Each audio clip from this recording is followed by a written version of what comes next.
بسم اللہ الرحمن الرحیم۔ السلام علیکم ورحمۃ اللہ وبرکاتہ۔ ناظرین اکرام، اردو کے مشہور شاعر جنہیں ہم بابا اردو ادب بھی کہہ سکتے ہیں، اردو غزل میر تقی میر کہتے ہیں، چلتے ہو تو چمن کو چلیے، کہتے ہیں کہ بہاراں ہے۔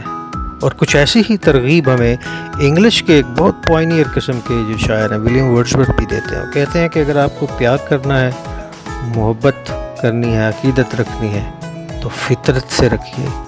اور وہ یہ بھی کہتے ہیں کہ فطرت سے پیار کرنے والا، محبت رکھنے والا دانا اور عقل مند ہو جاتا ہے۔ جی ہاں، تو ہم نے سوچا ہے کہ ہم بھی کچھ دانائی عقل مندی سمیٹیں اور کم از کم اپنی آنکھوں میں قدرت کے رنگ بھریں اور اپنی زندگی میں خوبصورتی بھریں، اور پہاڑ سے جوگی کی طرح اتر کر، جیسے آپ نے پنجابی میں سنا ہوگا نا، جوگی اتر پہاڑوں آیا، تو کوشش کرنی پڑے گی ہمیں، آپ سب کو کوشش کر کے ایسے مناظر میں، ایسی جگہوں پہ جانا پڑے گا جہاں سکون ہی سکون ہے، سرسبزہ ہے، خوبصورتی ہے، تازگی ہے، تازہ ہوا ہے، اور اللہ تعالیٰ کی نعمتیں یاد آنے والی ہیں۔ دیکھیں کتنا خوبصورت دلکش شفاف پانی، اور پھر پانی کی اندر کی مخلوقات اگر میرا کیمرہ آپ کو دکھا سکے، یہ دیکھیں جی، مچھلیوں کی جو یہاں پہ افزائش ہو رہی ہے، ان کے لاروے ہیں حال ہی حال میں یہ ان کے انڈے سے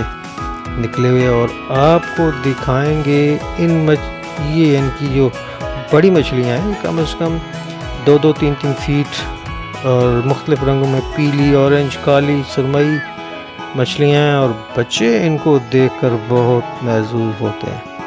اور جناب آپ فشنگ نہیں کر سکتے، اور یہ جو مچھلی آپ کو سامنے نظر آ رہی ہے، یہ کم از کم 1 میٹر لمبی مچھلی ہے، اور بالکل کنارے کے ساتھ ساتھ۔ اور دیکھیے گا جی، خوبصورت دلکش پیارا مور اپنی تمام تر خوبصورتی، رعنائی، دلکشی اور نازک اندامی کے ساتھ، اور پورا ایسا دلکش اور حسین جانور ہے۔ اور ساتھ ہی ساتھ آپ دیکھیں گے جی گدھا، جس کو اگرچہ ہمارے ہاں کوئی اچھا جانور نہیں سمجھا جاتا، لیکن بہت کام کی چیز ہے، اور آج ہمیں یہ امید نہیں تھی کہ ہمیں چڑیا گھر آنا پڑے گا اسے دیکھنے کے لیے۔ تو یہ بات ہوتی ہے جی، جب آپ گاؤں میں نہ ہوں اور شہروں میں ہوں، اور پھر جب آپ پارک میں جائیں اور بچے ساتھ ہوں، تو اصل موج ہوتی ہے بچوں کی۔ چھٹی کا دن ہو، ماں باپ ساتھ ہوں، اور بچوں کو آزادی حاصل ہو، اور اس طرح کا ماحول ہو، تو بچے بہت لطف اندوز ہوتے ہیں۔ اور بالکل ان پھولوں کی طرح، پھول یہ جو گیندے کا پھول ہے، اور لگتا ہے گلاب کے ساتھ پیوند کیا گیا ہے، اور پس منظر میں جو اس کا سبز پودا ہے بہت خوبصورت۔ اور یہ دیکھیں پیلے رنگ کے پتے ہیں، بالکل ایسے لگ رہے ہیں جیسے یہ پھول ہیں۔ اور وہ شاعر نے کہا تھا نا، پھول ہیں کہ پریاں ہیں قطار اندر قطار۔